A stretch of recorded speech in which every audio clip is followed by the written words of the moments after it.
All right, next we're gonna jump into our front squat versus the back squat. So with the front squat, the ideal range is the 85 to 90%. As explained in the previous video, we've been extending these ranges to allow for a little bit more variance, and the other extended range is 80 to 94%.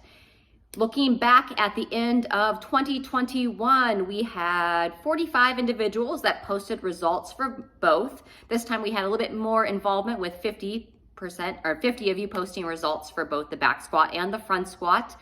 At the end of last year, we had 55% that fell within range, and now that's moved up to 60% that are in that ideal balance range.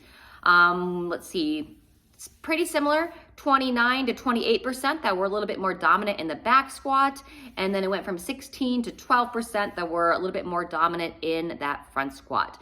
So take an evaluation for yourself.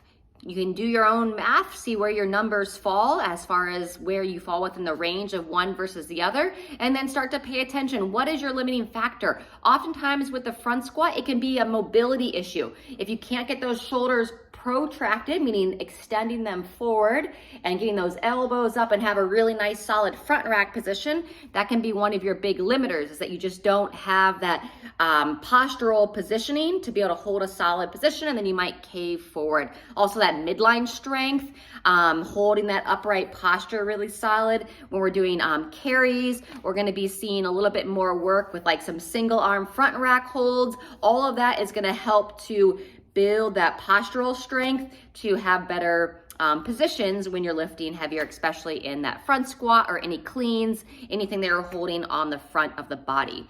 One thing I like to focus on when we're working on front squats, or when I'm personally working on or coaching people with the front squats, is I like to think about staying as long as possible from like the top of your chest, your collarbone area, all the way down to your pubic bone. So that bone right in the front of your pelvis, you wanna just imagine staying as long as you can through there. So when you're taking that nice big breath, stay long, stay tall, and hold good positions.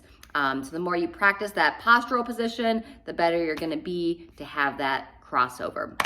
All right, so take note of where your numbers fall, work that mobility, those PVC stretches, even stretching out your lats, grabbing on, hanging back, reaching under so that you get that length in the muscles to be able to get those shoulders up and forward.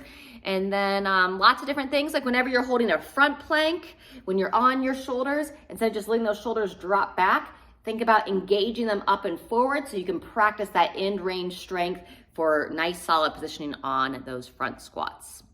All right, as always, let us know if you have any questions, and keep training smart. We're gonna get into some more numbers here soon.